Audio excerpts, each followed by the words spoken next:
Pues si ya estamos listos, vamos a continuar con el programa. Le damos la más cordial bienvenida al doctor Miguel Ángel Salas Marina, quien estará con nosotros a continuación con la presentación titulada con el nombre de microorganismos endófitos aislados de sistemas agroforestales con potencial de biofertilizantes. Si me permite, doctor, voy a dar lectura a su semblanza. El doctor Miguel Ángel Salas Marina es profesor investigador titular A, perteneciente al Sistema Nacional de Investigadores a nivel 1, proveniente de la Facultad de Ingeniería con sede en Villacorso, en el Laboratorio de Biofertilizantes y Bioinsecticidas. El doctor Miguel Ángel Salas Marina obtuvo su grado de doctor en Ciencias en Biología Molecular por el Instituto Potosino de Investigación Científica y Tecnológica, un centro público de investigación en CONACYT. Actualmente se desempeña como profesor e investigador de tiempo completo en la Universidad de Ciencias y Artes de Chiapas, en la licenciatura y posgrado de Ingeniería Agroforestal, pertenecientes a la Facultad de Ingeniería. El doctor ha publicado diversos artículos científicos y capítulos de libros y textos de divulgación sobre el control biológico de plagas y enfermedades de las plantas. Se especializa en microbiología molecular y es miembro y líder del cuerpo académico de agroforestería del desarrollo y desarrollo rural. Asimismo, es coordinador de la maestría en ciencias agroforestales del posgrado reconocido por CONACYT y actualmente forma parte del Sistema Nacional en el nivel 1 y del Sistema Estatal de Investigadores de Chiapas en nivel 6 honorífico y cuenta con el reconocimiento de perfil deseable del Programa de Mejoramiento del Profesorado de la Secretaría de Educación Pública. Sus áreas de investigación se centran en la biología molecular, en la microbiología molecular, el control biológico de plagas y enfermedades de plantas y microorganismos benéficos para la agricultura y en la línea de interacción molecular planta-patógeno.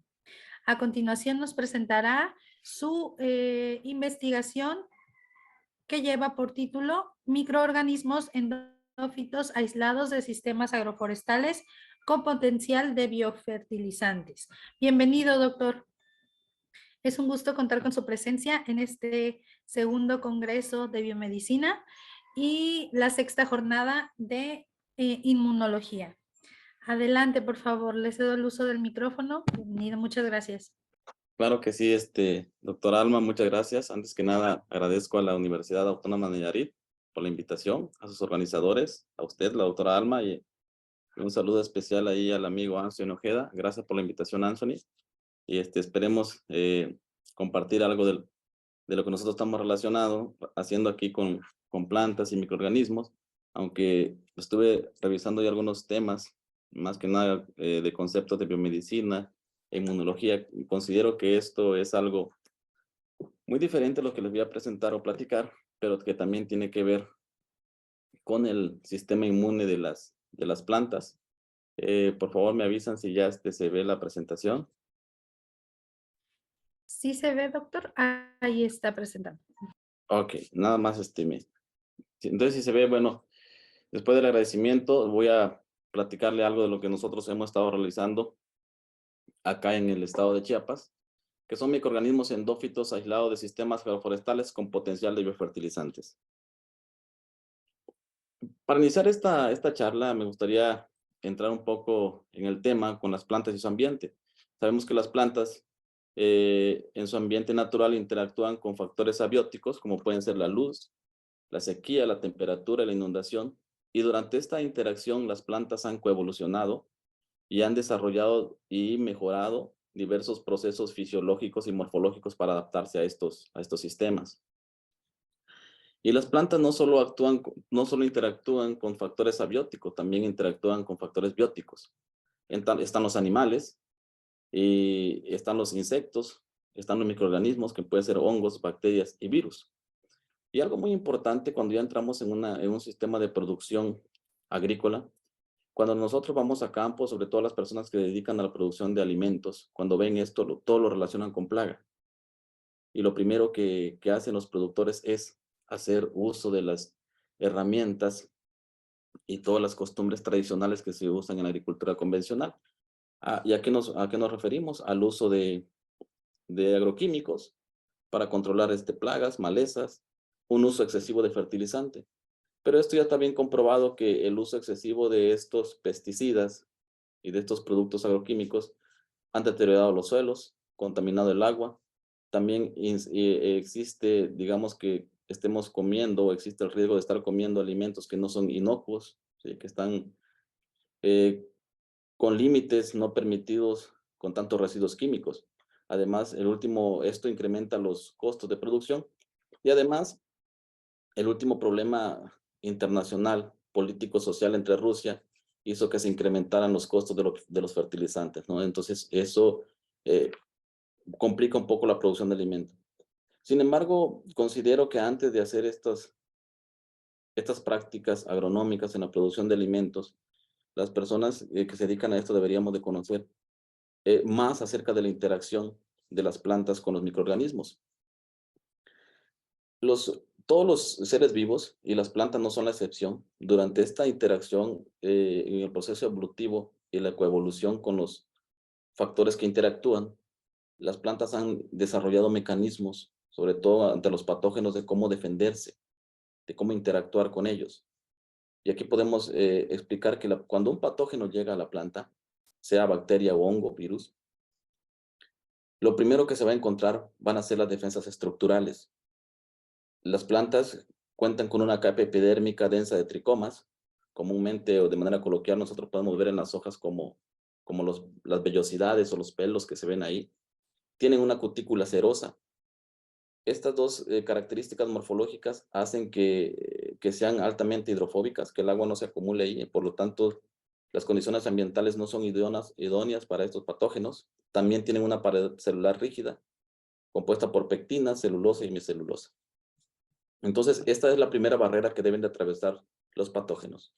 Cuando esta barrera es atravesada o trata de ser atravesada, las plantas también han evolucionado y han desarrollado un sistema de defensa, donde muchos autores conocedores del tema incluso lo identifican como respuesta al sistema inmune de las plantas y cómo funciona esta respuesta al sistema inmune. En la primera figura, la primera caricatura, podemos ver cómo está ilustrado cuando un patógeno llega a la planta. Las células vegetales en la pared celular y justo con la membrana también tienen proteínas receptoras que identifican la presencia o identifican proteínas o su proteína receptor, identifican la presencia del patógeno. Al identificar la presencia del patógeno, la planta responde con una cascada de señalización, activando rutas de defensa y muchos genes de defensa, lo llevan a una respuesta inmune. Por lo tanto, la planta se vuelve resistente y no se enferma. Pero en esta coevolución de querer subsistir en este ambiente, el patógeno tiene que desarrollar habilidades o adaptarse para poder alimentarse de la planta. En este nuevo escenario, en el segundo escenario, podemos tener al patógeno y observamos que la planta con su proteína receptora detecta el patógeno, activa la señalización, pero ahora este patógeno ha evolucionado y tiene la capacidad de producir una proteína o una molécula efectora que bloquea el sistema de defensa y no se lleva a cabo la respuesta inmune. Por lo tanto, esta planta se vuelve susceptible y se enferma. En el último escenario, en esta coevolución, podemos ver al patógeno nuevamente. Es detectado por la proteína receptora de la membrana o de la pared. El patógeno tiene la capacidad de producir la molécula efectora, pero esta planta ya evolucionó y ha generado ahora un gen o una proteína de resistencia que es capaz de detectar y bloquear esta molécula efectora y se da la respuesta inmune. Por lo tanto, esta planta es resistente.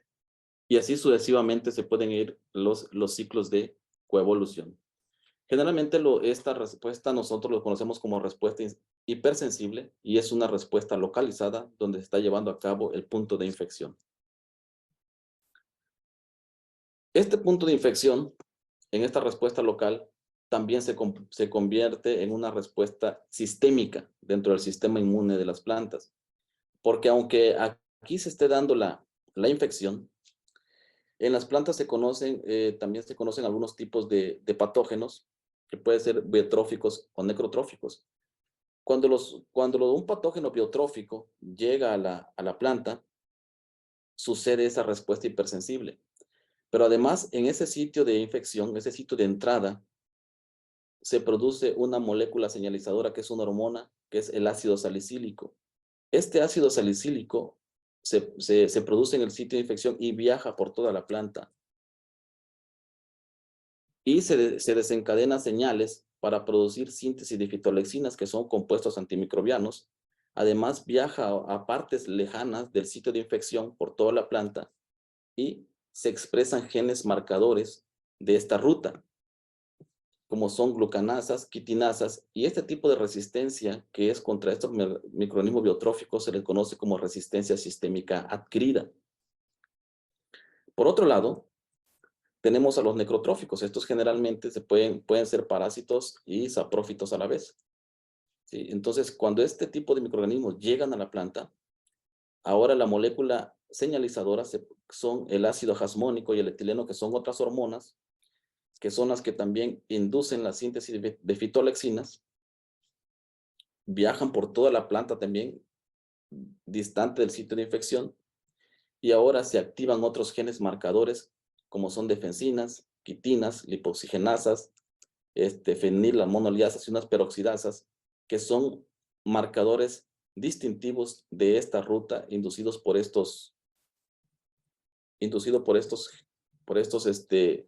por estas hormonas, ¿no? Y la planta se vuelve resistente. Y este tipo de resistencia nosotros lo conocemos como resistencia sistémica inducida, ¿no? Entonces la planta ya lo tiene bien definido, que cuando llega un biotrófico se activa una señal, cuando llega un necrotrófico se activa otra señal. Sin embargo, como al inicio les ponía la imagen de la planta, las plantas no solo interactúan con microorganismos patógenos o malos, le podemos llamar. También pueden interactuar con bacterias y hongos benéficos, que estos pueden ser promotores del crecimiento. Estas bacterias y estos hongos nosotros los podemos encontrar viviendo libremente en el suelo, en la rizósfera, o también pueden ser endófitos de las plantas, es decir, forman simbiosis en las plantas. Y al momento de interactuar con estas plantas, ya está reportado que estos hongos y estas bacterias pueden activar y modular estas dos rutas de defensa. Digamos que las plantas que interactúan con estas bacterias y estos hongos se vuelven más fuertes ante el ataque de los patógenos. ¿Por qué? Porque tienen mayor capacidad de respuesta o activan más rápido el sistema inmune contra diversos patógenos, ¿no? Entonces, estas rizobacterias y hongos benéficos son los que comúnmente se han utilizado como biofertilizantes, ¿sí? ¿Por qué? Porque ya se ha visto que activan estas dos rutas y tienen la capacidad de modular, o incluso también se ha reportado que en las plantas estas rutas son antagónicas, cuando una se enciende otra se apaga. Pero sin embargo, con los benéficos tienen la capacidad incluso de activar las dos al mismo tiempo. Entonces, estos rizobacterias y estos hongos son utilizados como los biofertilizantes. ¿Qué son los biofertilizantes? Estos biofertilizantes son sustancias que contienen microorganismos vivos que, cuando son aplicados a las semillas, a la superficie de las plantas o al suelo, colonizan la rizósfera o el interior de la planta y promueven el crecimiento por incrementar, digamos, el suministro o la disponibilidad de nutrientes primarios a la planta hospedera. Dentro de los microorganismos más usados como biofertilizantes podemos encontrar las rizobacterias promotoras de crecimientos. Hay del género Pseudomonas, Bacillus, Azospirillum, Rhizobium. Y también podemos tener hongos promotores de crecimiento. Aquí, por mencionar algunos, tenemos las micorrizas del género Glomus, Trichoderma, Aspergillus, Penicillium. Estos microorganismos utilizados como biofertilizantes, digamos que tienen ciertas habilidades o ventajas que pueden proporcionarle a las plantas. ¿Por qué? Porque tienen la capacidad de producir reguladores de crecimientos. Estos reguladores de crecimiento pueden ser auxinas, giberelinas, citocininas. Tienen la capacidad de fijar nitrógeno, mejoran la estructura del suelo, pueden producir sideróforos, también pueden producir antibióticos y también pueden producir y secretar moléculas efectoras o elicitoras, que cuando estas moléculas son secretadas al medio o al suelo, la planta puede detectarlo y tienen la capacidad de inducir el sistema de defensa de las plantas. Entonces, con este antecedentes, les voy a platicar algo de lo que nosotros en lo que he trabajado y realizado en los últimos años. Aquí les puedo, en esta imagen les presento el efecto de dos hongos promotores de crecimiento, de Trichoderma y Aspergillus gustus. Aquí tenemos una planta control y tenemos una planta inoculada con Trichoderma. Podemos ver claramente cómo la planta inoculada con este hongo es más grande. En este lado derecho, de manera in vitro, podemos observar cómo las plantas que están inoculado con este hongo que es Aspergillus gustus, al detectar la presencia del hongo, es más, ni siquiera se tocan, la planta puede modificar completamente toda su arquitectura de la raíz y también su crecimiento. Y si nosotros cuantificáramos el número de raíces laterales, encontraríamos que tenemos mayor número de raíces laterales y también mayor número de pelos radicales, lo que nos está indicando que este hongo está produciendo un compuesto que hace que modifique la arquitectura de esta planta. Y también otra cosa que es muy importante para nosotros cuando trabajamos con biofertilizantes es que, sobre todo si son endófitos, que estos hongos tengan la capacidad de colonizar las raíces de las plantas. Y aquí en este experimento lo que hicimos es generamos una cepa transformante de tricoderma que estaba expresando la proteína verde fluorescente. Y en la imagen B podemos ver cómo la hifa del hongo puede generar tipo de estructuras como tipos austorios, donde está penetrando las primeras capas de las células epidérmicas de la raíz. Y también podemos ver cómo cómo coloniza toda la cofia de la raíz de la planta. Entonces, digamos que este experimento nos ayudó en cierta forma a saber que esta cepa de tricoderma no nada más promueve el crecimiento, sino también tiene la capacidad de colonizar la raíz y también formar estructuras como tipo endófito, ¿no? Para generar simbiosis. En el caso de Aspergillus gustus, para poder estudiar si este tenía la capacidad de producir un tipo de hormona, aquí lo que hicimos nosotros realizar un ensayo de interacción donde utilizamos una cepa mutante, ¿sí? Que esta cepa mutante, que es una RH6, es sensible al etileno, pero no produce ramificaciones en la raíz y tampoco produce pelos radiculares. Pero cuando nosotros lo pusimos a interactuar con este hongo, vemos cómo la planta recupera su fenotipo silvestre, ahora ya tiene ramificaciones en la raíz, y también podemos observar cómo se recupera la producción de los pelos radiculares. Digamos que este experimento nos estaba indicando que posiblemente este hongo esté produciendo etileno. Y también generamos otros bioensayos con otras cepas mutantes de Arabidopsis, donde pusimos a interactuar este hongo. Podemos ver las plantas que eran sensibles al etileno. Podemos ver cómo aumentaban su número de raíces laterales. Estas son mutantes de etileno, mutantes de citocininas. Esta responde al ácido abscísico y a las auxinas. Entonces, lo que nos estaba indicando estos experimentos es que este hongo puede modular toda la respuesta dependiente o las respuestas fisiológicas dependientes de estas hormonas, porque cambiaba completamente el número, la arquitectura de la raíz, los números de pelos radiculares, incluso el peso fresco de la raíz y el peso fresco de los brotes, ¿no? Eso fue lo que encontramos con estos hongos. Entonces, digamos que teníamos ya dos cualidades: que promovía el crecimiento, coloniza la raíz y también puede modular estas rutas de hormonas en las plantas. Otro experimento que realizamos o lo que encontramos fue que cuando nosotros inoculamos las raíces de las plantas de Arabidopsis y después los inoculábamos con un patógeno biotrófico como es Pseudomonas syringae y con un biotrófico como es el hongo Botrytis cinerea, observamos que las plantas que estaban inoculadas con estos hongos presentaban menor daño en las hojas. El daño era menor. Entonces, esto nos indicaba que estos hongos tienen la capacidad entonces de inducir la respuesta a patógenos o la respuesta del sistema inmune de las plantas. Y también realizamos un bioensayo donde pusimos a interactuar estos hongos con las plantas Arabidopsis y después de 48, 72 y 96 horas medimos la expresión de los genes, de algunos genes marcadores, marcadores de cada ruta de defensa, la que es mediada por el ácido salicílico, por el ácido jasmónico, y esta que es respuesta de hipersensible. A las 0 hora podemos observar un nivel de expresión del gen marcador PR1, pero a las 48 horas podemos observar que la expresión de estos genes aumentaba en raíz. Aun cuando el hongo estaba en raíz, también podíamos ver la expresión de algunos genes que aumentaban en las hojas. Entonces, lo que quería decir que la respuesta era, perdón, sistémica, que no nada más el organismo benéfico tenía la capacidad de inducir los genes, como en este caso, esta PAD, en las raíces, sino que también en las hojas.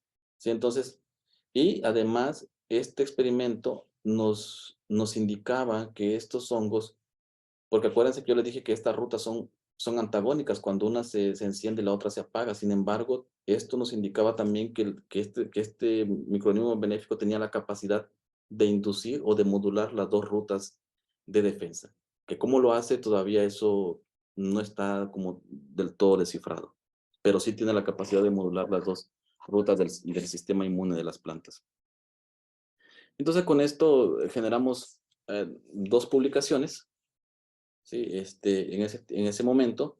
Y también hemos continuado trabajando con este hongo, ahora ya de esta forma. ¿Por qué? Porque también se ha reportado que este patógeno tiene la capacidad de producir compuestos, de este benéfico, este hongo benéfico tiene la capacidad de producir compuestos volátiles y también de producir moléculas elicitoras que modifican la arquitectura de la planta. Es decir, podemos observar en este experimento aquí un control, aquí podemos tener el hongo en una caja aparte y ni siquiera toca la planta y podemos observar que en ese medio in vitro nos está indicando que este patógeno, perdón, este tricoderma, este hongo benéfico, está produciendo algún compuesto volátil que la planta lo detecta y modifica su arquitectura. Y también se ha demostrado que también si estuviera en el mismo medio, este hongo tiene la capacidad de producir y secretar de manera externa al medio algunas moléculas elicitoras o efectoras del sistema de defensa. Y en eso se reportó que la proteína SM1 de Trichoderma virens y EPL1 de Trichoderma atrovirens tenían esa capacidad de inducir el sistema. ¿Y cómo lo supieron? Porque hicieron experimentos de que aislaron y purificaron esta proteína, hicieron experimento en hojas de algodón, y aquí tienen una hoja control, lo inoculaban con agua y después le ponían el patógeno y veían cómo se enfermaba. Luego tenían otra hoja de algodón, le ponían la proteína SM1 y le ponían el patógeno y no se enfermaba. Y utilizaban como control el ácido salicílico, le había explicado antes que el ácido salicílico tiene la capacidad de inducir el sistema de defensa contra los patógenos, ¿no? Entonces no se enfermaba. Entonces ya partiendo de esta información, nosotros lo que quisimos trabajar con estas proteínas y generamos cepas sobreexpresantes y cepas mutantes de ambas especies, de Atroviridae y de Virens. Entonces lo que hicimos a estos 3 hongos, estas sobreexpresantes, les metimos más copias, transformamos protoplastos de estos hongos y le metimos más copias de este gen EPL1 y SM1 para Trichoderma virens. Y las knockout, pues prácticamente le deletamos el gen, ¿no? Para que no produjera la proteína. Y lo que encontramos fue, hacia grandes rasgos, fue que las plantas que eran inoculadas, aquí lo hicimos con tomate, las plantas que eran inoculadas con las cepas sobreexpresantes, presentaban menor daños, es decir, estas plantas inducían más fuerte el sistema de defensa, por lo tanto las plantas se enfermaban menos, ¿sí? Y esto fue contra Alternaria solani, que es un patógeno necrotrófico, tanto en las 2 cepas, ¿no? En las 2 especies, la Atroviridae como la Virens. Aquí tenemos las otras cepas sobreexpresantes que presentaban menor daño comparado con la wild type y con la planta no tratada. Y si observábamos la knockout, la que no producía nada de esta proteína, pues se comportaba como la wild type, ¿no? Entonces, eso nos indicaba este experimento, Y eso fue contra Alternaria solani y también lo hicimos contra Pseudomonas syringae, que era un biotrófico, y también tuvimos resultados similares. Aquí podemos observar la wild type, que tenía un 20% de daño las plantas, pero las que estaban inoculadas con las sobreexpresantes presentaban menor daño en las hojas. Caso similar con las cepas sobreexpresante de Trichoderma virens y con la knockout, que se comportaba incluso, en este caso, esta knockout se comportaba en cierta forma más daño que la wild type, como si no tuvieran ningún hongo benéfico. ¿Sí? Entonces, estos resultados, también publicamos un artículo en su momento y nos llevó también a estos resultados, digamos, de ciencia básica, de estudiar el comportamiento de los hongos, de los genes, de proteínas, ya de manera in situ, de, hacer mutantes sobreexpresantes. También, ahorita estamos empezando una línea de decir, bueno, sí funciona a nivel molecular y todo, ahora, ¿por qué no lo llevamos a campo si realmente funciona? Entonces, ahorita ya con este conocimiento básico que tenemos y haciendo un resumen de los efectos que pueden tener estos biofertilizantes, aquí podemos observar esta cepa de tricoderma en un resumen en esta caricatura. Esta cepa de tricoderma tiene la capacidad también micoparasítica, es decir, se puede comer a otros hongos patógenos. Ya dijimos que produce hormonas, también ayuda a solubilizar algunos nutrientes o algunos fosfatos, también puede modular la respuesta del sistema inmune y también puede, a través de estas hormonas señalizadoras, y también puede modular fisiológicamente la concentración de auxinas y giberelinas dentro de la planta, ¿no? Y también ya dijimos que, este hongo, aquí tenemos las epidermis de la planta sola y aquí tenemos una epidermis colonizada por el hongo, ¿no? Usando también una cepa GFP. Entonces, ya con este conocimiento básico, les comentaba que la idea es ahora llevarlo a campo. ¿Cómo lo podemos ahora llevar esta información básica a algo aplicado? Y una de las preguntas que uno se realiza cuando va a trabajar con biofertilizantes es decir, ¿cuáles son las mejores cepas de microorganismos benéficos con mayor potencial de biofertilizante? Y revisando la experiencia de algunos otros investigadores, mencionan que el uso de cepas nativas de microorganismos para elaboración de fertilizantes pueden presentar mayores posibilidades de efectividad en el campo, por estar adaptados a las condiciones del suelo de cada región. Entonces, esto no está tan, digamos que descabellada, le llamo yo la idea. ¿Por qué? Porque las que ya están adaptadas a estas zonas pueden tener ventajas competitivas si traemos cepas de otros ambientes donde fueron aislados, o viceversa. Entonces, en este sentido, nosotros aprovechando toda la riqueza de biodiversidad que tenemos en el estado de Chiapas, que además contamos con muchas áreas naturales protegidas, donde hay menos impacto o menos actividad antropogénica, nos hemos metido a estas áreas naturales protegidas y sobre todo tanto de algunos sistemas agroforestales como de café, principalmente el orgánico, donde hacen un menor uso de agroquímicos y también donde podemos encontrar una gran diversidad de especies forestales, incluso endémicas. Entonces, de estas especies de plantas, de las raíces, hemos tratado de aislar microorganismos que tengan potencial de biofertilizantes por todas las habilidades que ya discutimos que tienen. Entonces, en ese sentido, hemos aislado, para el caso de hongos, en plantas de café y de cedro y de encino, hemos aislado alrededor de unas 24 cepas de hongo que pertenecen a diferentes géneros. Y aquí entran los del género Trichoderma, que ya se han caracterizado como biofertilizantes. También hay algunos géneros que son caracterizados como patógenos, pero también nos falta evaluarlo si realmente su presencia en esas plantas es patogénica o es nada más parte de la biodiversidad que existe en ese ambiente.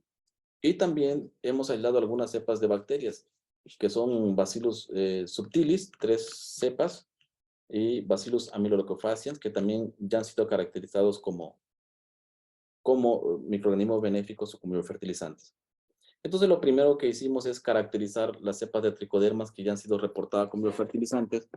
Y aquí lo que realizamos en este experimento fue, en un extremo de una caja, ponemos al tricoderma, un explante de tricoderma, y luego en el otro extremo ponemos un explante de él, del patógeno. Y también utilizamos un control. Y aquí podemos ver la planta perdón, el control. Vean el crecimiento radial que tiene el patógeno 8 días después de que se siembra. Y vean cómo estos antagonistas, estos benéficos, tienen la capacidad de detener el crecimiento por espacio, y algunas cepas incluso tienen la capacidad de sobrecrecer al patógeno. Entonces, esto nos indica que esta especie tiene la capacidad antagónica y ómico-parasítica, es decir, puede detener el crecimiento y también puede parasitarlo. Sí, estos son algunas de las cepas. Aquí tenemos el ensayo de una cepa de Longibrachiatum, Hamatum, Asperellum, Rese, dos cepas, la T6 y la T11. Esta efectividad biológica también se ha evaluado contra otros patógenos, como es Fusarium equiseti, Fusarium oxosporum, el Clostridium rolfsi, Coletotrichum karsti, Neopestalotiopsis, Botrytiplodia, Ceratocystis y Alternaria solani. Algo que es muy importante aclarar aquí, que todos estos patógenos también son patógenos que están provocando daños o enfermedades en cultivos de la región. Entonces la idea es aislar microorganismos de la región con estas capacidades biofertilizantes también, pero que contribuyan a la solución de problemas locales, ¿no? Esa va encaminado más o menos la idea o estos proyectos. Y estas bacterias, las bacterias que también de Bacillus, de género Bacillus, también fueron evaluados su capacidad antagónica. Aquí tenemos el control, y aquí cambió digamos que el experimento. En la parte central inoculamos nosotros el patógeno, y en los puntos cardinales inoculamos a la bacteria. Y podemos ver cómo estas bacterias detienen el crecimiento de estos hongos. Aquí algo muy interesante es que el crecimiento que se detiene del patógeno se da que la bacteria ni siquiera toca al patógeno físicamente. Entonces, esto nos indica que estas bacterias son antagónicas y que están produciendo y secretando algún tipo de antibiótico o alguna molécula que está deteniendo el crecimiento de este patógeno. Y resultados similares también se tuvieron contra todos estos patógenos, estos mismos patógenos que se evaluaron los hongos. Entonces, este experimento nos indica que estas cepas que nosotros estamos evaluando, tanto de hongos como de bacterias, digamos que ya tienen una pequeña habilidad o característica de biofertilizantes, porque digamos que pueden detener los patógenos o controlan patógenos de plantas. Otro experimento que realizamos a nivel de charolas fue inocular ahora las plantas con plantas de tomate, inocularlas con estas cepas tanto de hongo como de bacteria. El número 1 son nuestros controles, pero si observamos esta número 8, por ejemplo, las plantas son más grandes que este número 1. ¿Sí? Aquí tenemos otras plantas número 8 con este número 1, las plantas son, y estos tratamientos 8 lo que tienen son cepas de tricoderma. Algunas otras tienen cepas de bacterias, de bacillus. Entonces lo que nos estaba indicando aquí que estas, estos hongos y estas bacterias, además de controlar patógenos, también pueden promover el crecimiento de las plantas. Y otra característica importante que también encontramos aquí, que en algunos tratamientos donde se utilizaba el 50% de nutrición, teníamos mayor crecimiento. Entonces teníamos ya digamos que teníamos dos ventajas. Además de que promueve el crecimiento, estos biofertilizantes nos dan la capacidad de utilizar menor cantidad de fertilizante. Entonces teníamos dos ventajas competitivas de estos microorganismos. Otro experimento que también hemos realizado con estos es, digamos, de su capacidad de bioremediación. Y aquí lo que hicimos en este experimento con plantas de maíz, sobre todo en suelos degradados, suelos muy ácidos. Cuando los suelos son muy ácidos, si hay aluminio, el aluminio se vuelve disponible, y las altas concentraciones de aluminio pero se vuelve tóxico para las plantas. Entonces aquí lo que hicimos en este experimento, en la figura A, lo que tenemos son las plantas controles en la longitud de raíz. ¿Por qué en la longitud de raíz? Porque el efecto más tóxico se observa en las raíces. Y tuvimos diferentes tratamientos de diferentes concentraciones del aluminio, y podemos observar que en las charolas, cuando teníamos 5 milimolar, digamos que después de 5 milimolar, las plantas detenían el crecimiento de la raíz, ya no crecía la raíz. y se comportaba menor que el control, ya no había desarrollo, ¿no? Incluso a 10, a 15, ¿no? Y las plantas se mantenían como las que están en las imágenes más o menos de acá, muy pequeñas. Pero cuando nosotros le poníamos el aluminio más el microorganismo, este hongo, entonces observamos que a 5 milimolar, estas plantas tenían la capacidad de las raíces de desarrollarse incluso numéricamente más que el control. Entonces lo que nos indicaba aquí que este microorganismo, este hongo, a esta concentración de aluminio puede tener una capacidad de biomediación, no tanto así cuando la concentración ya era muy alta, ¿no? Pero aquí tenemos, esto era con hongo, y esto con esta bacteria de Bacillus amelolycofaciens, cepa 49, también encontramos estos resultados muy, muy importantes, porque en la longitud de raíz podemos ver que incluso con a 5 milimolar, 10 y 15, las raíces eran mayor que el control. Entonces, estos experimentos nos indica que también pueden tener capacidad de bioremediación, ¿no? De remover metales. Entonces, ya teníamos 3 ventajas. Decíamos que promueven el crecimiento, pueden controlar patógenos, además pueden ser bioremediadores y también nos pueden ayudar a reducir la cantidad de fertilizantes. Entonces, estos experimentos in vitro y en charola, ahora justamente en esta temporada de primavera-verano de lluvias, realizamos un experimento en campo. Este experimento en campo, evaluamos cepas, todas las cepas de manera individual, con 100% de fertilización y 50% de fertilización, todo basado con un análisis de suelo en un laboratorio. Y también realizamos otro experimento utilizando mezclas de consorcios microbianos de varias cepas de tricoderma y en combinación con las bacterias. Y en este caso les voy a presentar algunos avances de los consorcios, del segundo experimento con consorcios. En este experimento lo que realizamos, tenemos un testigo absoluto, tenemos un control positivo que es con el 100% de nutrición basado en el análisis de suelo. Tenemos un tratamiento que son un consorcio de 4 especies de tricoderma y 2 especies de bacillus, más el 100% de nutrición. Misma combinación de microorganismos, pero con 50% de nutrición. Y tenemos otro consorcio de nada más de puros hongos, de 4 especies de hongos con 100% de nutrición y 50% de nutrición. Y hasta ahorita, ¿qué es lo que hemos encontrado? Que en el caso del tratamiento 4, para la altura de planta, comparado con el tratamiento 2, que es el control positivo con el 100% de nutrición química, podemos observar que el tratamiento 4, digamos que fue el que presentó mayor altura en las plantas. Y esto es un consorcio de cepas de tricoderma con bacillus más el 50% de nutrición. Asimismo, podemos observar que es este consorcio de hongos más el 50% de nutrición también fueron numéricamente muy superior comparado con el control positivo. Para otra variable que fue el peso seco de la raíz, también observamos que donde teníamos los consorcios de tricoderma y bacilos con el 50% de nutrición, tenían mayor peso seco. Asimismo, donde teníamos, en este caso, donde teníamos solo los hongos con el 50% de nutrición, teníamos mayor cantidad de raíces. Entonces, esto nos indicaba que estas plantas tenían mayor desarrollo radicular de la planta. Y en el peso seco del tallo también tuvimos resultados muy similares comparado con nuestro control negativo y nuestro control positivo que tenía el 100% de nutrición. Y podemos observar que estos que tienen los consorcios de hongos y bacterias más el 50% de nutrición y el consorcio de hongos más el 50% presentaban mayor peso seco del tallo, lo que eso nos indica que tenían tallos más desarrollados comparado con los otros tratamientos.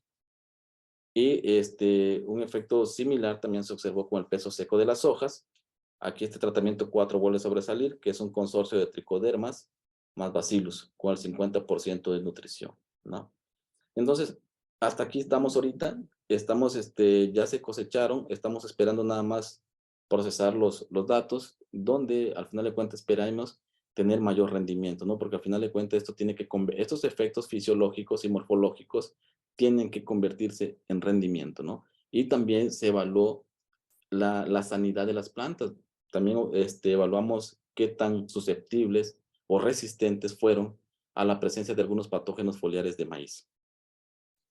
Entonces, hasta ahorita aquí vamos. De hecho, la idea después de esto es poder producirlo masivamente y poder utilizarlo como una herramienta biotecnológica para la producción de alimentos, ¿no? Entonces, ¿en qué sentido? Porque ahora con toda la problemática de salud que hay y los problemas emergentes, los biofertilizantes surgen como una alternativa para producir alimentos inocuos en cantidad y calidad, ¿no? Donde todos queremos alimentarnos bien, pero todo que sean alimentos sanos, ¿no? Entonces, hasta ahora hemos trabajado en eso. Este es el laboratorio de biofertilizantes y bioinsecticidas. Este es el grupo de investigación de los que han participado en los diversos proyectos. Hemos tenido alumnos de servicio social, prácticas profesionales, alumnos de la licenciatura de Ingeniería Forestal que han desarrollado sus tesis también de maestría, y actualmente los que están trabajando ya con esta parte del desarrollo biotecnológico son estas tres chicas, que es Nidia, Martibel y Brenda, que están terminando esta parte del proyecto, ¿no? Por mi parte es todo. Agradezco nuevamente y si tienen alguna pregunta, con todo gusto. Gracias.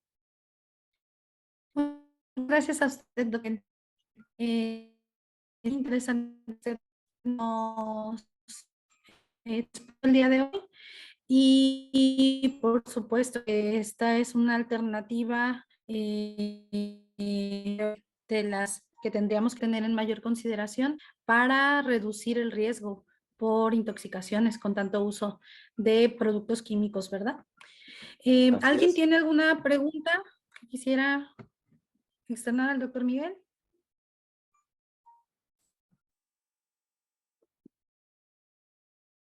La doctora Gladys. Hola, buenos días todavía. Realmente no es tan cual una pregunta, más bien, primero que nada, muchas gracias por su participación. Es bastante interesante y creo que es una alternativa muy interesante. Nosotros aquí en el laboratorio trabajamos con sistema inmune y efectos de los plaguicidas. Y entonces algo que nos preguntan siempre es como, pues, ¿qué alternativas podríamos sugerir al uso de plaguicidas químicos? Entonces creo que esta parte o este estudio es una gran aportación y creo que a raíz de su plática ya tengo una respuesta, una respuesta que dar a los que siempre nos preguntan, ¿no? Que entonces el hecho es que se tienen que usar plaguicidas de alguna forma para evitar pérdidas en los cultivos, pero pues buscar alternativas que sean pues menos perjudiciales, ¿no? Así es que muchas gracias, doctor. Era eso, básicamente. Ok, gracias. Qué amable, gracias. Sí, de hecho, estos biofertilizantes, eh, además como promotores de crecimiento, también están los bioinsecticidas, que son otros hongos que también matan insectos, ¿no? O tenemos los virus que también matan insectos, ¿no? Digamos que esto es una rama de la parte que hacemos, ¿no? Pero sí, realmente en el sistema inmune, pues también las plantas tienen eso, ¿no? Tienen una respuesta de un sistema inmune y hay que aprovecharlo, pero hay que conocerlo. Sí, justo esa parte de la plática me llamó bastante la atención. Ayer tuvimos nuestro primer invitado, el doctor Humberto Lanz. Él estudia sistema inmune de invertebrados, de mosquitos principalmente. Y ayer comentaba algunas de su intervención sobre el sistema inmune de plantas, que realmente yo creo que hay muy poquitos y de por sí somos poquitos los que estudiamos sistema inmune en modelos distintos a mamíferos y creo que se van haciendo menos conforme eh, hablamos de otros organismos, ¿no? Entonces de plantas la verdad es que me gustó mucho porque yo nunca, creo que en algún momento revisé algo de inmunidad de plantas, pero yo no sabía casi nada. Entonces fue muy interesante, muchas gracias. Sí, gracias. Gracias a usted. Por ahí había levantado la mano el maestro Anthony. Hola, buenos días. Bueno, agradecerte, extenderte el agradecimiento y también felicitar la muy buena ponencia. Comentario y pregunta a la vez. sé que los resultados que han tenido son muy interesantes por esos gráficos, ¿no? Incluso las pruebas que se han hecho. Y mi pregunta sería, ¿qué viene o qué hay sobre la protección intelectual? ¿En dónde se encuentran ustedes? Porque también es todo un tema, ¿no? Si bien hay unas formulaciones interesantes, ¿en qué momento ustedes se encuentran o qué pretenden hacer con proteger a lo mejor esta formulación? Y posteriormente, ¿por qué no hasta comercializarla? También lo comento porque tenemos una licenciatura, que bueno, es parte de esta Ajá. organización y que los alumnos presentes y maestros también estamos encaminados para allá, ¿no? Sería muy bueno escuchar tu respuesta y también extenderte la invitación pues a seguir colaborando, ¿no? Que es un área que tenemos que fortalecer. Gracias. Sí, muchas gracias, Anthony. Fíjate que en ese punto, ahorita estamos recibiendo asesoría de la propiedad intelectual para la protección. No te comenté, pero en el caso de lo que hicimos con las cepas sobreexpresantes, yo generé una patente, ahí tenemos una patente, ¿no? Porque realmente eran más efectivas que la silvestre. En este caso, ahorita estamos en el punto de producción masiva, lo estamos haciendo de manera artesanal y la idea es registrarlo. La idea va encaminada para allá, para poder registrarlo y poder tener un producto que sea obvio que competitivo con estas ventajas y que también sea accesible para los productores, ¿no? Y contribuir de esa forma a la producción de alimentos, pues y a reducir la contaminación ambiental y todos los riesgos de salud que ya conocemos de los agroquímicos, ¿no? Pero va encaminado para allá el proyecto. Gracias. Tenemos también algunas preguntas. Nos comenta Marlene. Hola, doctor, ¿cuáles son las desventajas de los biofertilizantes?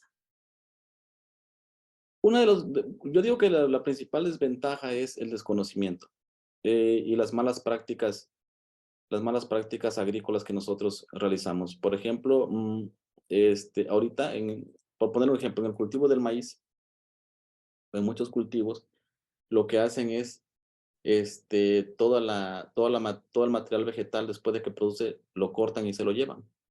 O lo muelen como esquimo para alimento de ganado. Realmente ya no dejan nada de materia orgánica en estos suelos. Eso digamos que es un desconocimiento. Se vuelve una desventaja porque los efectos son lentos aparentemente, porque hay que generarles unas condiciones ambientales idóneas. ¿Y cuáles son las condiciones ambientales idóneas? Estos microorganismos que generan simbiontes tienen, digamos, como doble vida, le podemos llamar, que pueden ser simbiontes y a la vez cuando no está la planta viva se convierten en saprófitos, es decir, que viven en materia en descomposición en el suelo. Pero para que ellos puedan subsistir ahí, tenemos que darle las condiciones. Una, que tenga el alimento, ¿no? El material vegetal. Dos, también sabemos que cuando un productor ve una enfermedad o una plaga, lo primero que agarra es la aspersión. Incluso ni siquiera realizan un diagnóstico, es decir, me recomendó mi compadre, mi amigo esto, y pum, le aplicas. Y muchos de ellos son muy residuales. Entonces empiezas a matar toda la microflora que tienes en el suelo. Y acuérdate que un patógeno, como constantemente lo están fumigando, lo estás exponiendo a esas condiciones o a ese químico y generalmente empieza a generar más resistencia más rápido que el benéfico. Entonces es más probable que ese patógeno sobreviva en tu suelo y no el benéfico. Entonces ese podría ser la ventaja, digamos, ¿no? La desventaja de estos, pero sí son efectivos. Y ahorita lo están utilizando mucho, sobre todo en los productos que son para exportación o en la agricultura orgánica.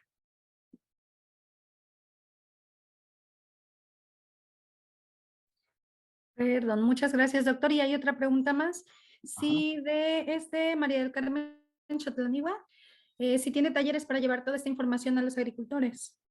Sí,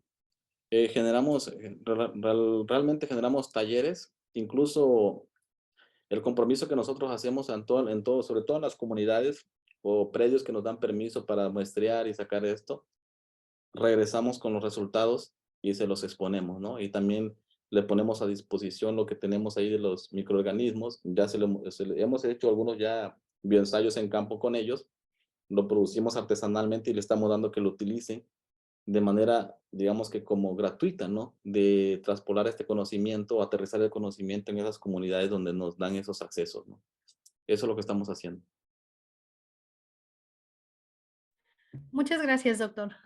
Sí, gracias. Parece que ya no hay más preguntas. Si alguien más quisiera hacer uso de la palabra. Si no, si me permiten, voy a leerle, doctor, su constancia, que se la haremos llegar a la brevedad.